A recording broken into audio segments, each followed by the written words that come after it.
जो गलत मुकदमा है बिल्कुल गलत है, उसके हक में नहीं है। सियासी आदमी को गिरफ्तार नहीं करना चाहिए।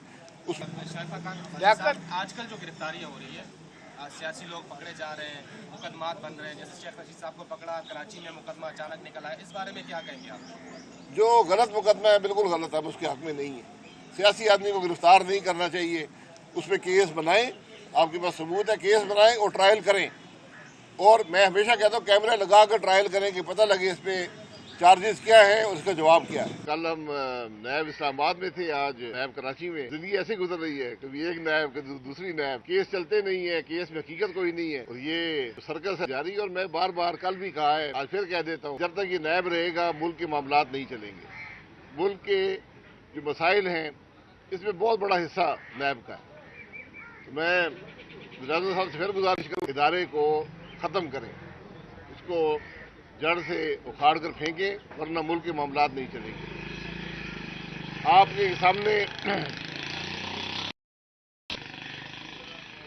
फवाद हसन फवाद जो प्राइम मिनिस्टर के सेक्रेटरी थे, सीनियर तरीन ब्यूरोक्रेट थे, उनकी कहानी आपके सामने आई है। 16 महीने वो जेल में रहे। जिस अदालत में केस लगा था उसमें 2 साल से ज्यादा कोई जज ही तैनात नहीं।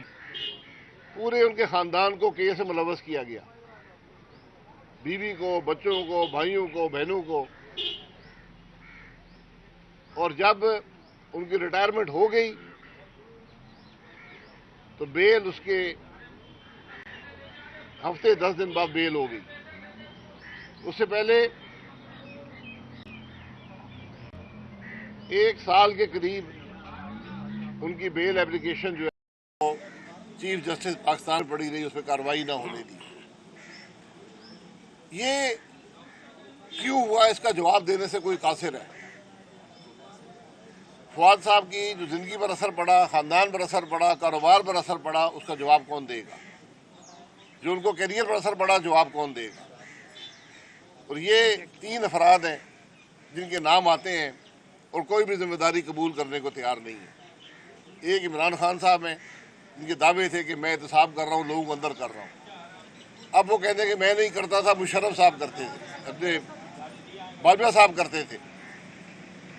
बाजवा साहब ने आज तक बताया नहीं। वो कहते हैं जी मेरा कोई ताल्लुक नहीं था। करने वाले जस्टिस जावेद इकबाल साबका जज सुप्रीम कोर्ट ऑफ पाकिस्तान थे, जिन्होंने शायद कानून की कोई किताब पढ़ी नहीं है। वो कहते हैं जी कि मैं तो बड़े दबाव में था, ब्लैकमेल होकर मैंने ये सब काम किए हैं। तो ये अफराद तो ये करते रहे। तो जिन लोगों को अदालतों में घसीटा गया, आज 4था साल है हम इस अदालत में हैं। हम तो कहते हैं केस चलाए, अब केस चलाते क्यों नहीं है। आज तक केस चला नहीं है। इस्लामाबाद वाला केस है वो भी नहीं चला, और ऐसे सैकड़ों केस हैं। तो मैंने जो नए चेयरमैन आफ्ताब सुल्तान साहब हैं, उनकी खिदमत में कल भी गुजारिश की थी कि हमें आप छोड़ें, लेकिन ये गरीब लोग जो केसों में भरे हुए हैं, जो अदालतें भरी हुई हैं ऐसे लोगों से, केस 10-10, 15-15 साल से पड़े हुए हैं, लोग 3-3, 4-4, 5-5 साल जेल गुजार चुके हैं और उनके केस नहीं चलते। ये इंसाफ का निज़ाम तो नहीं है, इसका और कोई नाम हो सकता है। मैं ख्वाजा नवीद साहब से कहूँ वो बता दें कि क्या है। इंसाफ तो यहाँ कोई नहीं है, ना इंसाफ के तकाजे पूरे होते हैं। ये यहाँ आपको बहुत से ऐसे लोग मिलेंगे। फवाद हसन फवाद का केस एक टेक्स्ट बुक केस है और मुझे उम्मीद है कि इस मुल्क की अदलिया पर उसका कोई असर पड़ेगा कि इस मुल्क में होता क्या रहा है, नैब की अदालतों में होता क्या रहा। बताइए जी, कोई सवाल।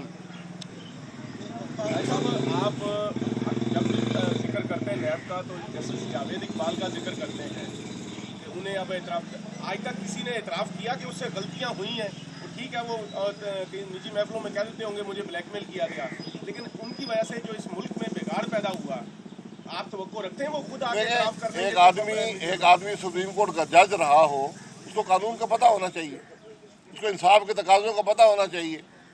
वो आदमी खुद इस इदारे का 4 साल इंचार्ज रहा, आखिरी वक्त तक डेली वेजेस पर भी काम करते रहे, उन्होंने नौकरी नहीं छोड़ी। तो उनको खुद इस बात का एहसास होना चाहिए कि मैंने क्या गलती की है, क्योंकि हमारा तो उनसे वादा है उन्होंने हमारी गिरबान पे हाथ डाला है, हम उनकी गिरबान पे हाथ डालेंगे कब डालेंगे? जहाँ भी मौका मिला। इस दुनिया में नहीं तो आखिर में एक इंसाफ के तकाजे तो पूरे होंगे ना।